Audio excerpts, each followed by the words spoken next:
Americans have always been known for utilizing free speech and their right to protest. Recently, it seems that this is happening much more often. The oppressed are confronting their oppressors, and the world is watching.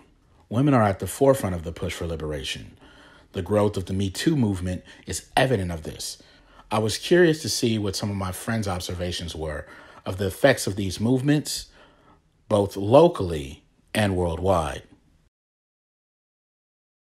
I think that the movements have a profound effect on society. First, let me speak about American society. I think that the Me Too movement in America is basically, it is really representative of America's comeuppance and retribution for past sins as a nation.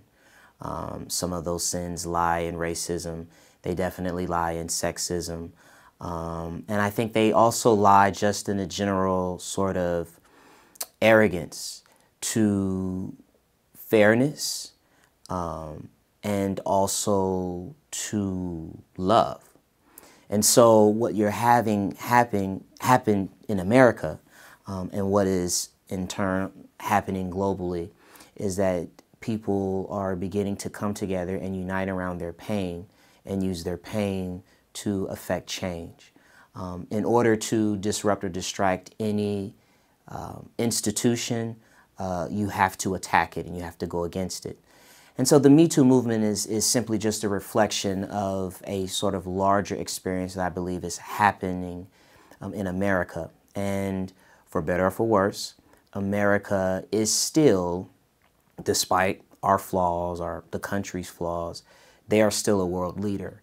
And a lot of citizens, global citizens, take their cues from the things that are happening in our country.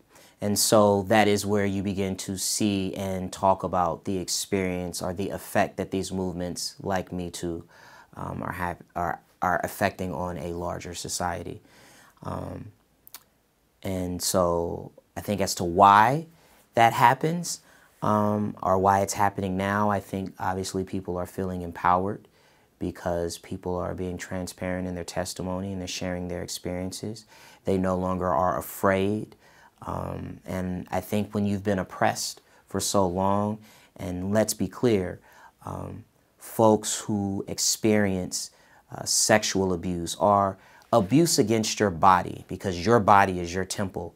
And so if in any way you are violated or you are abused, that is a form of oppression. And I think that people are beginning to rise up against the oppression that they felt, whether that is a existing physical oppression or whether it is an oppression mentally and emotionally because of what they experienced in the past. I just think that there is an energy that is floating throughout the universe that is causing people to rebel against that. And so that is why I think it is happening.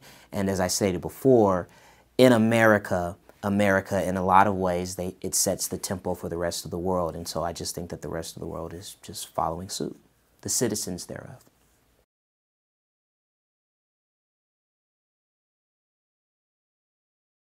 I think the limit is pretty clear, right? I think, anytime you violate someone physically without their consent, I think that's where you draw the line. But I also think that there is, on a larger level, I think there is an internal line that is drawn. When you are of sound mind and when you are really being sensitive to the person that you are interacting with, you can feel the moment where maybe it's going too far or has the potential to go too far, whether it's because you are outside of your mind, maybe you are inebriated or are under the influence of something that is causing you to act outside of yourself. Or if, you don't have control of your emotions in that moment. Not every form of abuse or physical violation happens because someone's under the influence of drugs or alcohol. Sometimes you're under the influence of your own ego and rejection. And so then you lash out as a response to that. Regardless of whatever the motivation is, I think that there is a larger sort of internal red line that we all have because we're all human beings that you know when you're getting close to it, and you obviously know when you step over it. But at a basic level, I would say when you violate someone's physical space, that's probably where you've gone too far.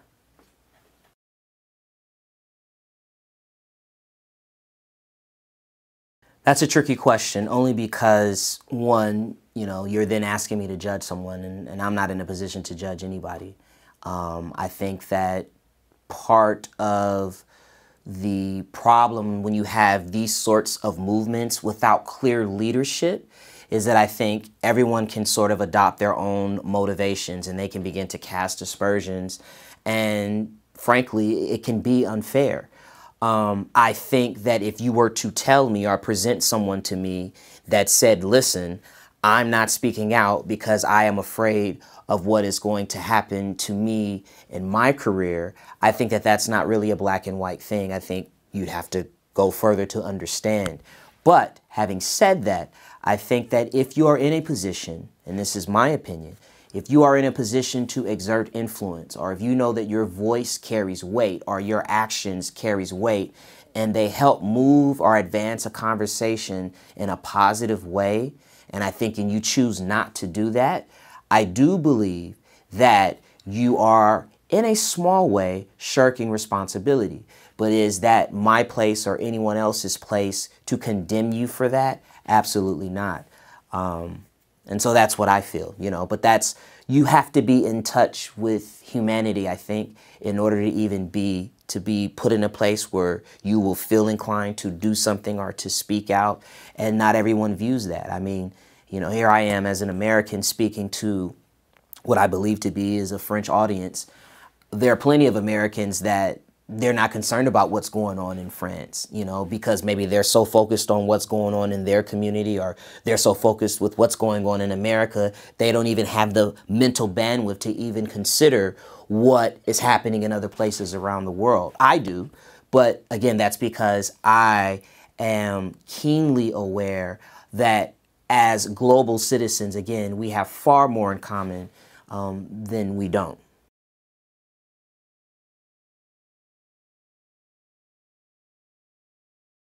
I think that one of the problems that clearly we have globally, but I can again speak to America, and I'll use Black Americans as an example, is that if you pulled all of the Black Americans together, you would find that 95% of them all want the same things, may have a difference of opinion in terms of how to achieve said goals, but they all want the same thing.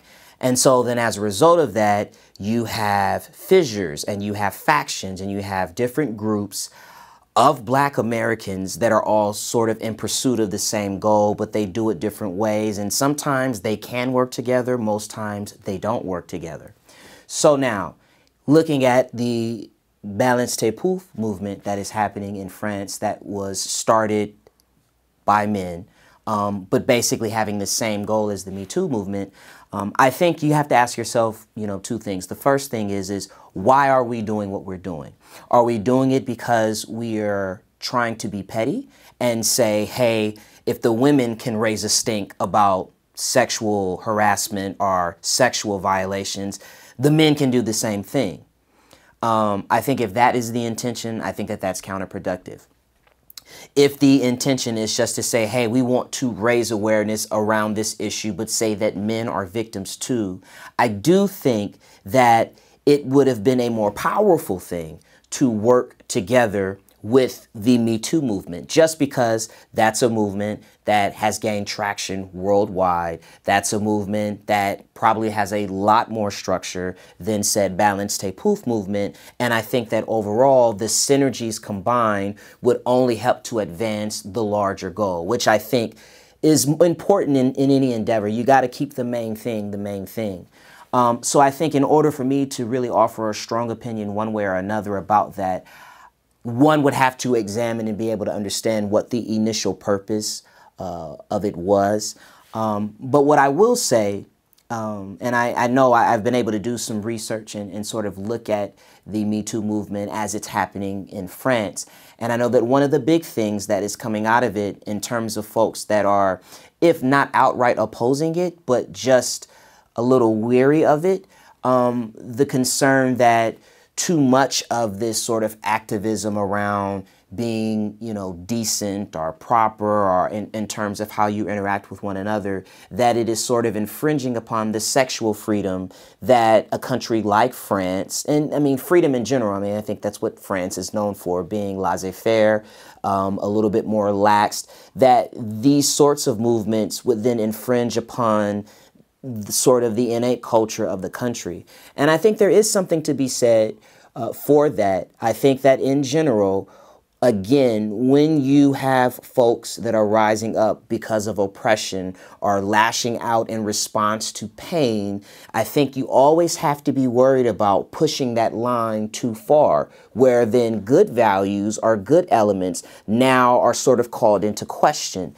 There is a sort of self-righteousness that I think we all need to be wary of and concerned about whenever we are having these movements. That's why I think understanding purpose, intention, and having vision is super important, because it keeps the movement focused and it increases the chance of it being successful and having as many people as possible walking in alignment with whatever that goal is.